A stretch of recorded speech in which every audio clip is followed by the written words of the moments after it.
Anomalous Ascension, Bartholomew Blue-tongued Desert Seagull 1, or B1, as her grandma Betty had always called her, sensed that something was about to happen. It had been an uneventful morning, but a nagging feeling would not let her be. It was back. Her Peter Tingle had returned. She dared not speak such a travesty aloud, for she herself could not bear even to hear it whispered in the echoes of the deepest recesses of her mind. But there it was, trolling down the middle of the interstate, sails blowing in the hot dry air of another cold and humid night, the sun blazing down upon her, seeking to put its ultra-violent rays to use on those small patches of skin exposed beyond the formal, pristine, silky smooth garments she had so thoughtfully donned for the party. She could feel the fragments of light making their way through the chinks in her effortlessly thrown-on, dreadful, rigid suit of armor. Despite her enthusiasm to display her evening attire, crisp with the dried blood of her enemies,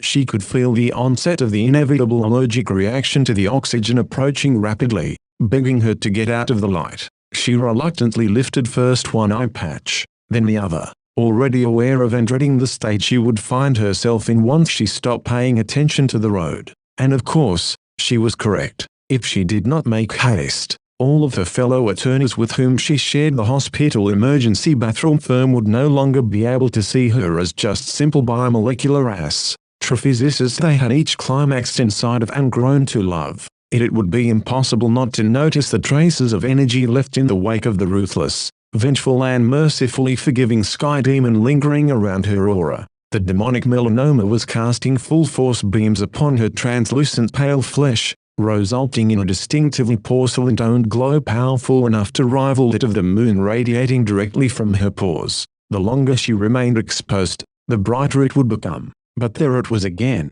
itching away at her, the Peter Tingle. She felt herself losing control, dissociating from the brink of reality, but somehow, at the last possible moment, found the kill switch along the panel of her driver's side suicide door, which would effectively auto-park the killdozer when safe. She slowly removed her feet from the bicycle pedals and took a deep breath as her kayak found its way across lanes, ignoring the oil slick trailing behind her where the steam-powered solar panel muffler touched the concrete. As soon as she was parked, before being allowed even one single solitary brief moment of respite to recompose her fully erect uterus, her left uvula began spasming. Hesitant to see who could be needing her at this moment, she gracefully jerked her rightmost areola hard to the left to check the caller ID. Strange, kid never called unless it was 3 a.m., and he was coming down off of smoking his whole stash of prismatic dragon scale before re-upping, as he seemed to be erroneously falling deeper and deeper into the habit of, and then, of course, needed a little helping of the orgasmatizing orangutacular blue waffle, the trademark term belonging to none other than her 8-star pelvic region's anatomy, all the way from the vaginis to the vulscrotal yeast pouch tucked safely against her perineum, to put him to sleep. The entire hospital was packed, from the NBA regulation diving boards to the bowling ball badminton ring still gleaming from the snail trail left in the wake of the MLB-issued Zamboni, with decadent and lustfully repulsive lawyers waiting for her to bring some of the undoubtedly erotic, second cousin on the treadmill, energy that she was known for, to the party. But although he was many despicable things, her dear friend, Kidney Stone, was not one to reach out just to chat. He was more apt to snoot the skis than to shoot the breeze, as it were. As of late it seemed the only things he classified as worth shooting were the punk, ass-bloods splatulate and the unmatched flood of skeet ejaculate when he edged too far and accidentally achieved orgasm. It'll only take a moment to see what the problem is, surely. And with a deep, raspy, intricate ululating, she was greeted with the meow of her device accepting the call. B1. Ahoy, kid the phallic fear-monger. I trust things are hanging slightly to the left, as per usual this eve. Kid. Holy fuck, WTF, I see why you went to the hospital now. B1. Kid. I think I just passed like 8 fucking kidney stones. Holy fuck. B1. Damn, dude, really? At least you don't have the infections on top of it. Kid. I'm full of infections. Most of my mass is one large infection. B1. Well, damn, why ain't you on antibiotics? Kid. Antibiotics. To anti the biotic of what exactly? I was born this way. B1. You were born as an infection? How have you hidden this little nugget of information so stoically? And while you're catching up on the footnotes of this secret history, could you explain why it only exists in screams? My ears are already a little tired of the yelling. Kid. Do not dare ye speak of screams. You know nothing of the frequency audible to the paternal rhinoceroscholarly in the Carpatorium Merinasium. A scream to you must be the way a toddler defines the senior citizenship of their 15-year-old mother. Leave your sarcasm at the urinal. I assure you I am whispering in my mind the infection is gaining power. I need to share as quietly as I have been to protect our unholy union. It wants to shout. I know what fate would befall us if it was ever able to be heard. It demands acknowledgement. I offer silent validation. It thrusts its might deeper than ever before. I try to spread wide enough to let it have its way. It tears the walls deep within. I stroke its ego with the passion of a woman who needs her lover's sweet interior hydration. It will not be satisfied. Need to shout cannot surpass a whisper, and so we ready our conversational battle cry. I know my submission will amplify the euphoria of forcing me to gag as I gasp for air, but am deprived until I swallow its dominance too. The very last drop. It wants to dance. I humbly ask to which tune, and thus begins the tango that is the internal lust for perfection in an impotent world of inadequacy, the innocent cynical certainty and corrupt optimistic doubt forming a tug-o-war between that which has always been and that which must become. It melodically saith A5, 6 A5, 6, 7, 8. And the battle begins, the blindingly fast and constantly tempo-shifting, impossible to recreate footwork belonging to the most simple leisurely slow-paced evening stroll that was an extraordinarily easy to mimic version of the basic Macarena, but without all of the unnecessary feet shuffling from that dreadful circle spinning observed in the walls of nights in a three-way mirror reflecting the sea level desert of storm clouds raining down upon the clear and sunny cornfields of the heavens, touching fire engulfed underwater mountains of the deepest arid dryland valley to ever lay on a flat field of constant elevation. Equality traversed by a blind man possessing the vagina of an optometrist, half his altitude and 4 times the size of his uterus despite her enlarged prostate from the stress of all the testosterone production associated with being in the 5th trimester of this year's 7th post menopause pregnancy, making her period the heaviest those teenage testicles had dealt with since breastfeeding lizard tongue Eugene all the way through his sophomore year of high school, as the erotic jazz pounds with each beat of our shared pulse. Each orgasmic crescendo of the saxophone causing the throbbing in our loins to become increasingly violent and the thundering in our ears to reach new heights of deafening silence, leaving no trace of intelligible thought. Only the climactic endgame to determine the course of the entire rest of our existence is powerful enough to grip the threads in our brain as the ever-shifting momentum sways with each series of synapses fired not to assist, but rather destroy one another through all the organized chaos ensuing within. One thing is absolutely certain, the dance is on. To have entered one may leave. Which of these worthy adversaries has been foretold to persevere has been long since forgotten, begging the question never known to be significant enough to ask. Will this reveal the one the universe had been awaiting? According to the prophecy, evolution must anchor an anomaly through a respective occurrence within a singular generational host so that the singularity may grasp the concept of the parallel and transcend to the level of knowledge permitting understanding of the optimized potential situational outcome analysis high enough to recognize the significance of the deceptive nature of one such yet undiscovered act if willfully undergone with proper intent. It was such an outlandishly preposterous and counterintuitive notion that only the chosen one could delve deep enough into the realm of infinite potentialities to even consider that the puzzle was missing the most influential yet unlikely key to the misunderstood piece imaginable. For who would ever be so intentionally abstract, so poignantly repugnant to societal norms as they relate to normalcy, so as to propose that the path to a limitless source of power associated with an unthinkable time, space-defying ability to single-handedly and instantaneously decide when and how to evolve would be to devolve? For the prophecy had disclosed not the events necessary to progress toward completion,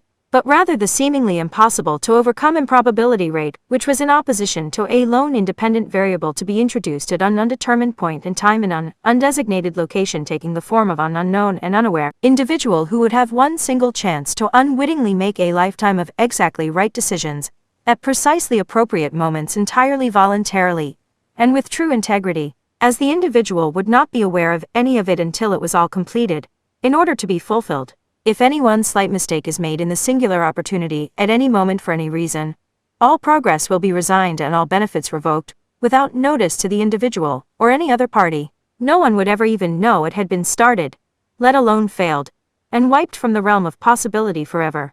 The anomaly must follow the path 100% correctly too, if otherwise successful, ultimately become self-aware and stable enough at the point of revelation to be capable of grasping the weight of being the chosen one prophesied within the halls of the arachnid Cyclops kingdom stowed deep beneath the volcano, on top of the sky mountain. If the resulting advancements are to be made, the anomaly must acknowledge the endgame sacrifice required by willfully returning the power of free will through resignation to a force capable of receiving it.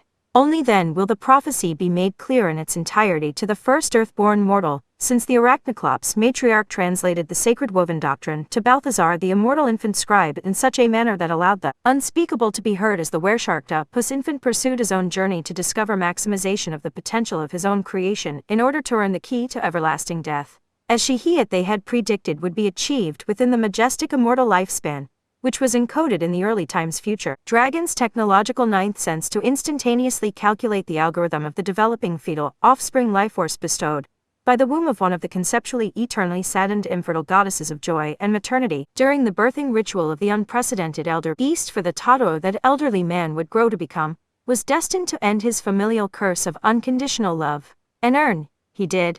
He worked and worked as hard as he could and tried to find a way to work harder and faster. In doing so, the fragment of time since lost in the multiverse stream arrived with Balthazar's heroic example of hatred for that which loves, and love for that which knows only hate to the core of its intangible, no more than a glimmer of magic that could not be grasped, because it just hung in the air like a mirage that was statue firm, and was in a literal sense technically, just a wall made of concrete, an inadvertent being, that was being displayed on that fateful mid-autumn Yuletide summer solstice after Moro Day of Anidening, marking the first breath of spring. Author 11th of Balthazar's limbs animated at once to watercolor paint the pencil drawn hieroglyphic alphabetically numbered masterpiece, never able to be seen through the ears of any being but Balthazar, and the unpredictable future anomaly whom all binary letters speaking beings were expecting to be interstellar ejaculated into the galactic tree hockey field at any moment, with the blaze of the infinitely simple-minded waterfall of timeless wisdom. They began to meld together, and the numbers appeared as hieroglyphs that were painted in the brightest stars to ever burn in the darkest depths of the ocean. And Balthazar worked with the speed of 1,000,000,000,000 pegasloths to keep up with the Arachnocyclops queen during the final rattling breaths, rasping smoothly from her upper left cervix through his lower right ventricular tachycardia-riddled spleen, as these slowly and deliberately formed crude shapes, that appeared to be the unintelligible scribblings of an autistic infant, were being more and more carelessly thrown hastily together with no rhyme or reason. They became intricate designs that would someday be smelled through the very polydactyl kneecap knuckles of the anomaly, who would then taste the fate of the queen for the first and last time any being had ever heard such a raucous and wamboozled leg punch, as that was all that remained hanging in the dry molten lava mist of the coldest desert's burning rainforest. The weight of Balthazar's pièce de résistance crushing down, with all the weight of the now surrounding ruins, crumbling with this ancient kingdom that had been minutes old, and one of the longest and most well-established of all, falling off every single plane of existence for all history as the queen breathed his last finger-cider snort-thumb-gun-pang-bang, carrying the enraged war giggle of the most hateful people, pleasing night. The entire realm of sticky mix-schnickens had ever had penetrate their feet cerebellums. Yes, the constant flow of the waves in the fields of fire would be ready to stand still once this series of events occurred in the exactly precise, randomly inaccurate order they needed to in reverse of the fabric of human flesh. Serving time construct us limitless boundaries had ever imagined it could dream even through the taste of its third eye nail. Yes, this would at long last finally mark what all creatures had been yearning for, fulfilling their most obvious desire that was never made apparent. the very end of the beginning, which was entirely unexpected by all the Anomaly will inhale in its entirety the circumcised foreskin site of Balthazar's deepest darkest happy memories, which both began on the second left and ended inside the third up Ryan's exterior, and have the presence of mind known only in the most peaceful, consistently violent and murderous lowest depths, floating on the surface of a flower pot's inability to meow after molecular engineering the vocal cords of a Tyrannosaurus felines. Kangaroo stripes to experience fifth-hand the calmest, most stable and exuberantly joyous moment of a bipolar matador's anxiety-fueled elbows panic attack in the midst of his suicide attempt. For the first time truly facing eternal success through failure once more on the 30,000th time that morning's dusk, as he energized himself to calmly challenge that color numbered in accordance with the most beautiful depressive states to ever rear its ugly head in the shape of a loving mother's hateful fists made to tenderly pummel every square octagon of her well-worn, stretched out infertile virgin womb because her oldest daughter refuses to disobey her mother's uncle's grandniece, when he humbly suggests in his usual arrogant tone that if the donk elephant gets to ride the desert surf like he was forced the privilege of, then maybe her long lost closest and favored child she loved with an atomic mustacheous Molotov bottle full of loathing, the lobotomized at birth, Down syndrome astrophysicist mannequin painter she so enjoyed spending time with despite never meeting, could for once in his life set aside his pride as he always did and brag more about the modesty that comes with the fame of teaching a kitten's litter of puppies to triangulate every angle of a circle using a telepathically transferred formula, similar, or rather identical, to that of the quadratic equation, aside from the one indistinguishable, unnoticeable and obvious telltale distinctive feature that they were abundantly apparently nothing alike and did not provide any semblance of sharing even a single property, for the fame was getting to be too much. He could no longer handle not being known by anyone anywhere in the universe or alternate planes. He hated being so famous no one knew he existed, but that wouldn't stop him from pursuing his desire to isolate and avoid human contact at all costs. And so, as always,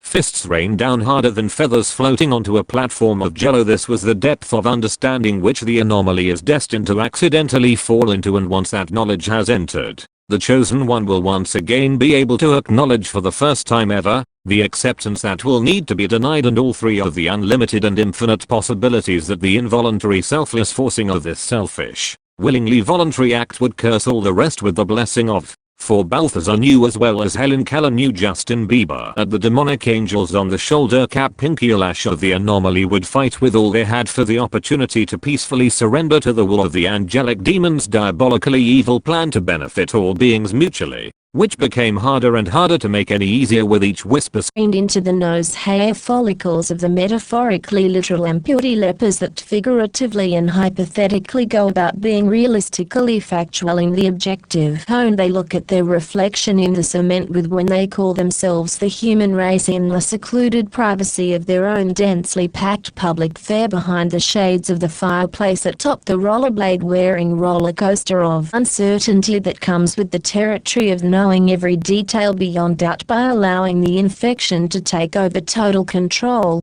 gain complete dominance, allow their beings to merge into one by letting go of all consciousness previously held, and give one last show of alpha dominance by submitting entirely, giving it all up without proof that his assumptions were correct and his trust accurately placed. The anomaly will be graced with the overwhelming clarity and sense of peace, well-being and true superlative bliss, for in the coding of the glyphs, Balthazar had provided hidden subliminal messaging by discreetly pocketing a single strand of the queen's silk before her physical form faded into the fog. Her eight-eyed cyclops ancestors had so long ago told hushed stories of, as well as frightening warnings that if she should see the excretion of an octopus, to stay far away from its razor-sharp talons made of plush pillows and the entrancing flap of its sleek metallic helicopter wings flopping and flooping and fluttering through the darkness,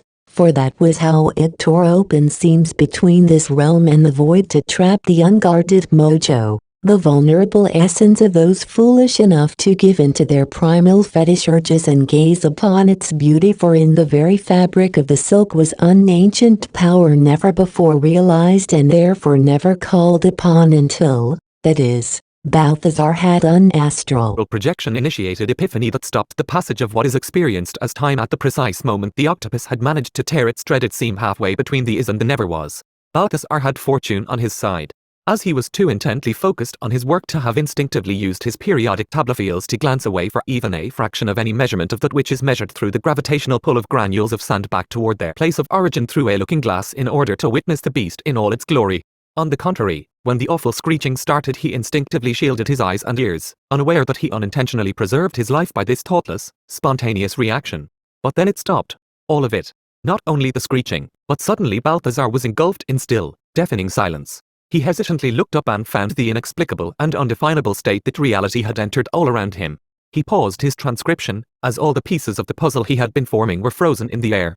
Without understanding what possessed him, he suddenly knew that he needed to be the one to take a peek behind the veil, catch a glimpse of that which no one had ever witnessed, because once that realm is entered, all traces of the presence left indicating someone ever was vanished spontaneously.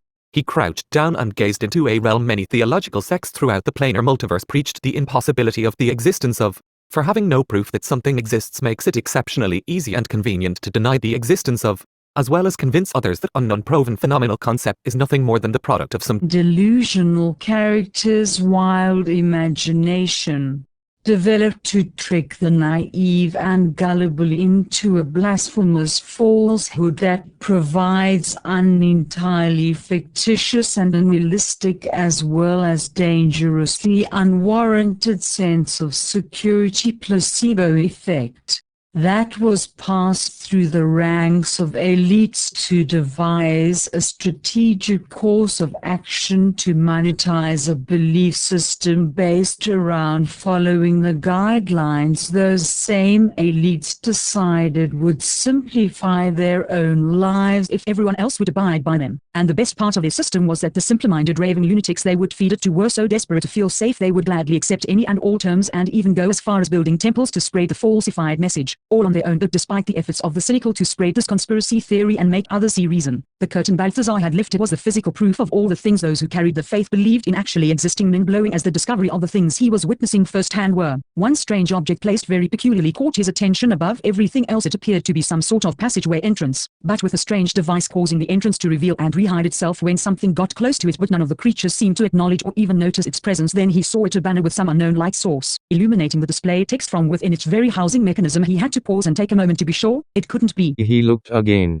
Balthazar the banner read in his own native tongue, which was nearly extinct, and had never been shared with any outsiders, especially not no hyperpigmentated as everlasting 24-karat colored young equine boy looking as greased up morphs, running around town scallywagging from their socks full come all the way up through their scully boxed bums and practically shooting out their slicked back hoodlums. How are you gonna claim to be the baddest cats to ever schmoz your way into the puppy's playpen when you ain't got no pajamas? Pa, Lees don't even got no bees to hold knees. Yet you still be thumbout, you so cold you gon' freeze more like catch a disease. But ain't no way the elders shared our homoerotic pathogens, which was the only way to contract the virus capable of embedding enough nanotechnology in your seminal vesicle fallopian tubes to be able to write, speak or comprehend the forbidden tongue with the likes of a scoundrel like Dali, or even Papa Saudi Can Curtis. For that matter, Balthazar was aghast to consider such an outrageous and scandalous occurrence, to say the least. But once more he was overcome by an urge so strong it was almost as if he were watching someone else control his body, as all thoughts of those dwelling just beyond the perimeter of society were wiped clean from his man-mopped mammoth mammary glands. He approached the passageway, revealed itself, but this time, with Balthazar activating its unfamiliar technology,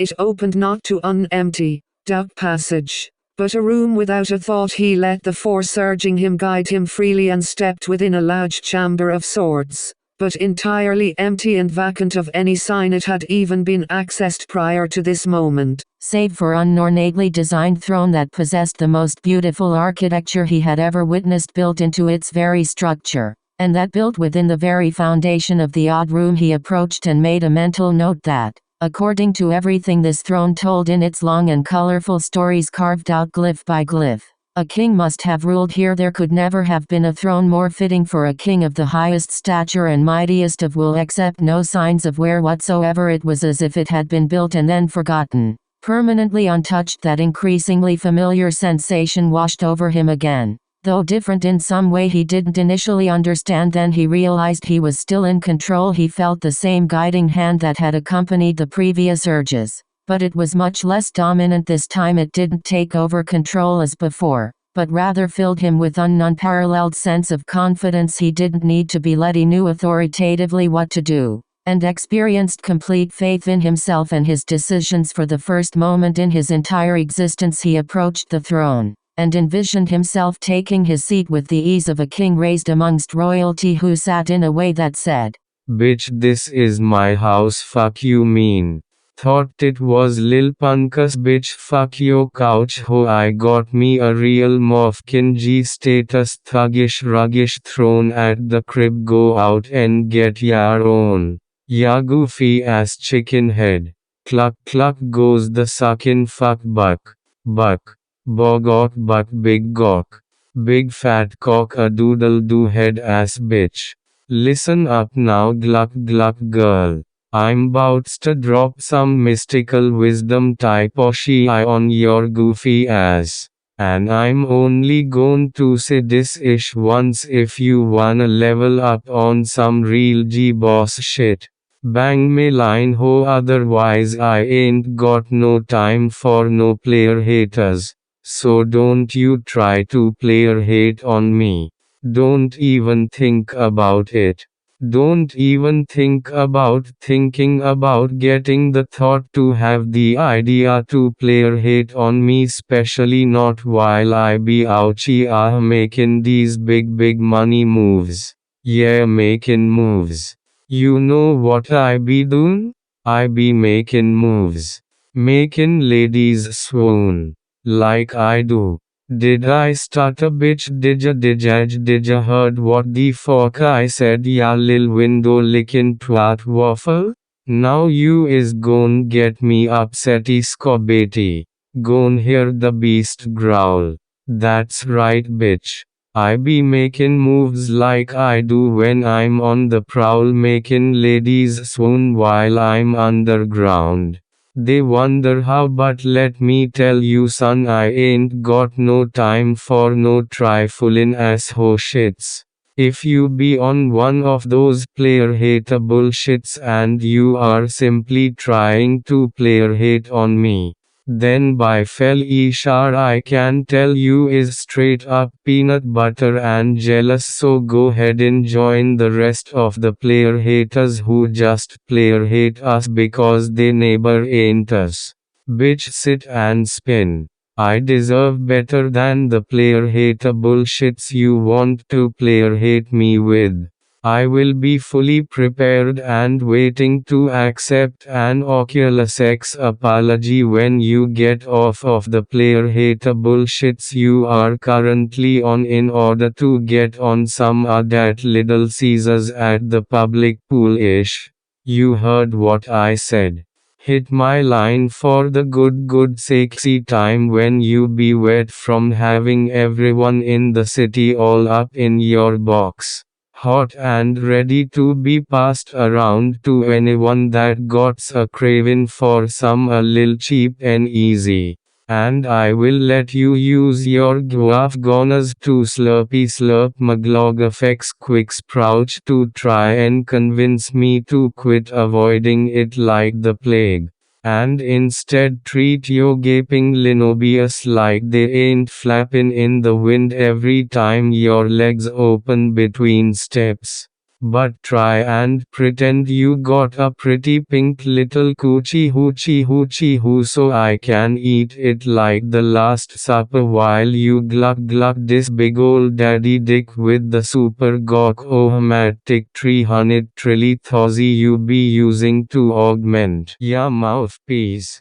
But never forget, I belong here. No aggression. Just the calm air of a man fulfilling the destiny he knew was coming to him his entire life and truly believed he had earned it, and Balthazar took this mental image and recreated it down to the relaxed yet alert and privileged triumphant "Oh, here I go again. Hit 'em with that big dick energy, boss ass king shit. Bout that west side kickin' back. Flip the switch. Pull the lever on the lazy boy and kick your leg. Hands up while you go way back. Much like the Cadillac seats. Got your bottom bitch gluck gluck in your big fat cock a doodle do while your bougie ass cannot do nothing but onomatopoeia out a wet AF greec as all Neraka humph.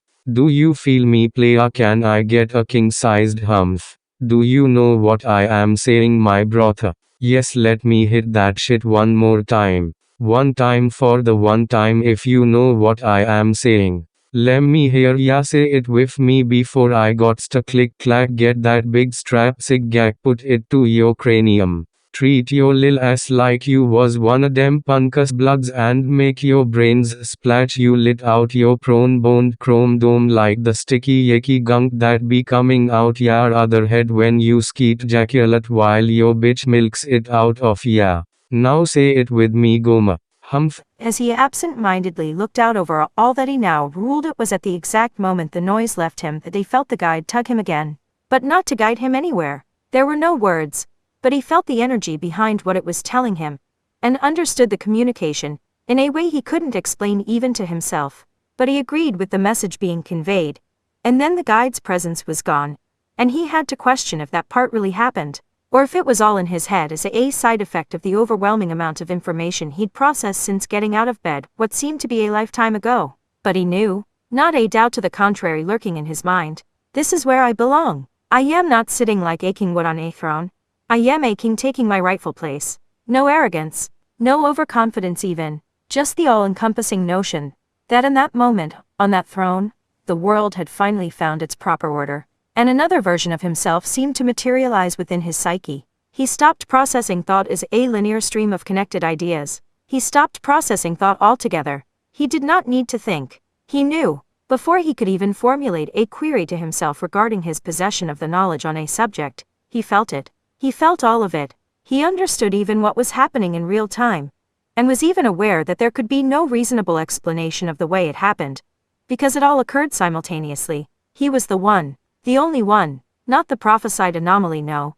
But he was the key to the treasure chest the anomaly was going to need to open someday. Balthazar, by fulfilling his own destiny, had made it possible for the chosen one to fulfill theirs when the time came. In reaching this level of fulfillment, Balthazar instantaneously underwent a multitude of universally soul-rendering changes. He did not so much leave his old self behind, as upgraded the capacity to store facets of himself. Balthazar, with one exhalation, was rewarded for being exactly where he was supposed to be at the exact right time, with a blessing that can only be described as ultimate transcendence. He was gifted with essentially a bounty of spiritual awakening that allowed his awareness to rise, and rise, and rise. There was no ceiling. He transformed via epiphanic transcendence into a being that most cultures would refer to as an omnipotent entity. He was no longer merely Balthazar, lowly scribe struggling to get by because he lacked the connections to adequately market the genuine talent performing his unique craft.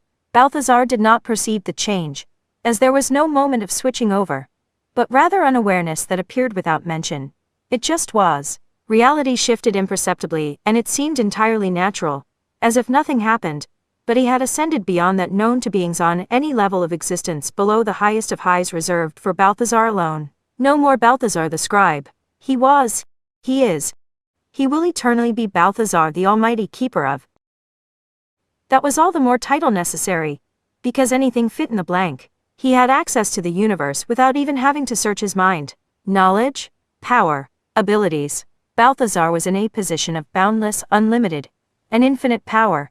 There was nothing that he did not have instantly available when he decreed it was there. It just was. As incredible as it all was, it also meant dealing with all of the burdens associated with both godliness and cleanliness. He really did have it all. He was, for better or worse, at all times aware of every single detail that presently was, ever had been, ever could be, even those being designed as they were created. No shutting off any parts of it. On one hand, so rewarding to see the amazing talents honed by individuals, and all of the happiness that could ever be experienced. On the other, the reasons, causes, effects and ripples of every sadness ever experienced, every hurt ever felt, every loss ever suffered, every iota of pain ever inflicted, unlimited and unfiltered empathy in its purest form, elation and joy and accomplishment from celebrating with everyone achieving goals, love on every level it can exist, freeing relief, but also unbearable pain, unspeakably dark depression, crippling anxiety, grief so deep it could never be healed, psychotic rage, bitter hatred. If it had been or was currently being felt, Balthazar also got to affect it as a personal first-hand experience. He had the ability to do anything and everything that could possibly be imagined at any given moment, but also a firmly responsible reasoning capacity. Something might be extraordinarily fun for a moment, but not much is truly beneficial, safe, healthy, selfless, nor morally angelic in principle. At least not enough to pursue when every outcome and potential consequence has just as loud of a voice as the one suggesting things in the first place. But the greatest part of the gifts Balthazar had been blessed with was knowledge and genuine understanding of all the secrets of the universes. Everything ever known in any mind about any possible subject was all neatly organized and readily available. No doubt or fear of the unknown, but also no curiosity to expand your knowledge or information to better yourself, because there are no questions, only answers. Balthazar the Almighty was an entirely unique and loving, caring entity who only wished for the betterment of everyone without revoking free will. He chose to finish the Queen's transcription the old-fashioned way despite the ability to simply think it within, and have it completed in the material realm instantly and effortlessly. He never faltered in remaining true to his authentic and hard-working character. He only ever made two decisions that were debatably questionable. He realized relatively early on just how difficult it is to be blessed, especially on this level, whilst knowing others are suffering, and no one else would ever get to experience the existence known by the Almighty One. In that particular vein, he created a morally reprehensible loophole allowing for the extension of his status to include a +1, essentially bending the rules of existential creation to make room for a companion, with access to everything that he had been chosen to be blessed with, but justified it by creating unauthorized use of certain abilities rule for his second in command rather than two sets of unlimited power. However, it was never put to use, as the intended recipient was the only individual who would have potentially been able to relate to the Almighty One. The one other chosen being the universe's needed, whether they knew it or not. But because time was a fallacy put in place to impose and enforce a theoretical structure which was not truly real, as well as the free will choices made every moment that can alter the course of things in an endless amount of possible outcomes, it is not within the realms of possibility to accurately predict the future, or even the moments that guaranteed events will happen, as the elites could decide to change the laws of time however they saw fit at any moment. Before arriving at the point of creation thanks to which the foretold existence of the anomaly was brought about, emerging from the holovolaticism of Natlozad the Wicked, the Almighty One made his second and final questionable decision. The toll of ubiquitous awareness coupled with the frustration of waiting, and not even knowing how much longer the wait could be eventually became greater than the potential benefits of holding out indefinitely. So after making all of the alterations necessary to ensure that things continued running as smoothly as possible, without intervention for however long they needed to operate, with no one to maintain everything constantly, Balthazar the Almighty, keeper of one of only two beings that will ever exist with such a significant role to play once the moment to make a decision that would alter everything permanently arrives, returned to the seemingly endless pursuit his former life had revolved around. With the since gained ability to create or destroy any life force, his final act was to fulfill what he had thought his destiny was before finding a higher purpose, by forfeiting his true destiny and finally coming to a peaceful end of a lifetime immaculately designed to be endless. The Almighty One transformed the very core of his being to implement the factor of mortality within his lifeline, while he ignored everything in his all-powerful mind screaming at him to stop for long enough to take his own life. A tale of a tormented soul who makes the perilous and unlikely journey from peasant to king to god to dust in the wind by his own design. A tale as old as time. The tragic portrait of an artist, tortured, trapped in his own drawings, leaving behind, as the only physical evidence of his passing, a handcrafted headstone with unintelligible scribbles carved into what was intended to be an apology for the way that things had become, and would surely have continued deteriorating to by the time the gravesite he had selected for himself was discovered. Though intent is often misled by the dimethyltryptamine being rapidly and abundantly produced within one's body during the throes of extreme physical distress at the point of birth and once more in the final moments if breath, a strange conglomeration of various languages and cultural references to American media pop culture were present, though seemingly separate but not necessarily entirely unrelated, writings and shapes interspersed on the surface, written and drawn horizontally and vertically as well as diagonally which could only be interpreted as It is with much chagrin that I am reluctantly forced to regretfully inform you of my inability to accurately accentuate the characteristics honored by your highness majestic phantasmagorical spectre in such a way so as to avoid detrimentally diminishing the distinguished reputation dutifully delegated in nostalgic reverence to your public persona, nor that of my own, grudgingly and unceremoniously necessitated by the authoritative oppositional defiance of the rhinoceroscholarly quartered within the Carpatorium Marinesium residing inside my overwhelmingly densely underwhelming extraplanetary frontum perioccipital cerebellum amygdalobe hemisphere. Their astute unwillingness to cooperate in the transferal and deliverance of neurons along a path of properly wired synapses is simply provoking an insurmountable hindrance at present. But trust that I shall return to the aforementioned post-haste in order to present to you the finalized memorial token of respectful remembrance your myocardium so deeply desires within a fortnight. I apologize for any inconveniences this may cause, but I will put forth the utmost effort in hopes of overriding the delay and staying within the previously designated time frame. Thank you for your patience and understanding. And henceforth, the race was on. A doomed world left unattended on an untested autopilot system spiraling downward with its only hope of avoiding the ever-approaching fate of all lying in the sands of time and the hands of thine prophesied being intended to suffer enough to redeem all species kind. Before discovering true purpose, will the long-awaited anomaly arrive before its chances are wiped out prematurely? Will there be enough time left for the prophecy to run enough of its course to present the chosen one with any opportunity to reserve salvation for all? Will this being make the decisions necessary to walk the path intended with no form of guidance whatsoever? Will the last hope of the world persevere despite every obstacle imaginable being thrown in the way? All that is left is to have faith in an unguided child battling both unaccelerated and amplified lifetimes worth of suffering as well as constant temptation to remedy the pain while throwing away all the secretly designated potential lying dormant, at least long enough to stumble into the one and only clue left by intended mentor unexpectedly turned predecessor by defeating all odds and by natural-born resilience survive long enough to achieve spiritual enlightenment simply by desperately stumbling aimlessly through the dark,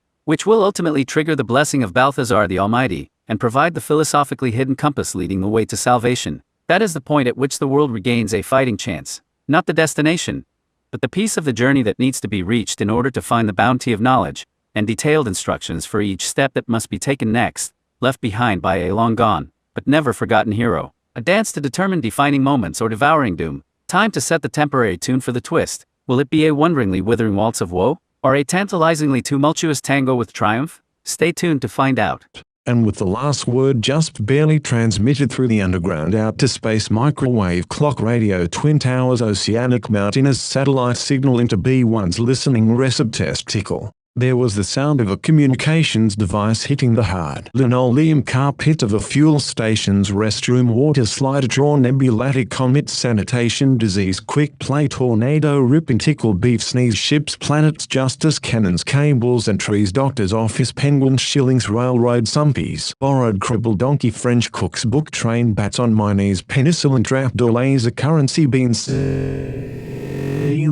The violent crunching of glass beneath the soft-soled cushion of titanium boots, a deep, guttural, high-pitched, inhuman wailing screamed with the burning agony of 3 trillion suns being rinsed from a virgin's post-coitus uterine left femur ventricle as she tried her best to wash off the shame and guilt she felt within it. The concept of her disturbing and grotesque favorite hobby echoed throughout B1's urethra frank-lacanal and trailed off into silence as the line went dead. B1. Kid.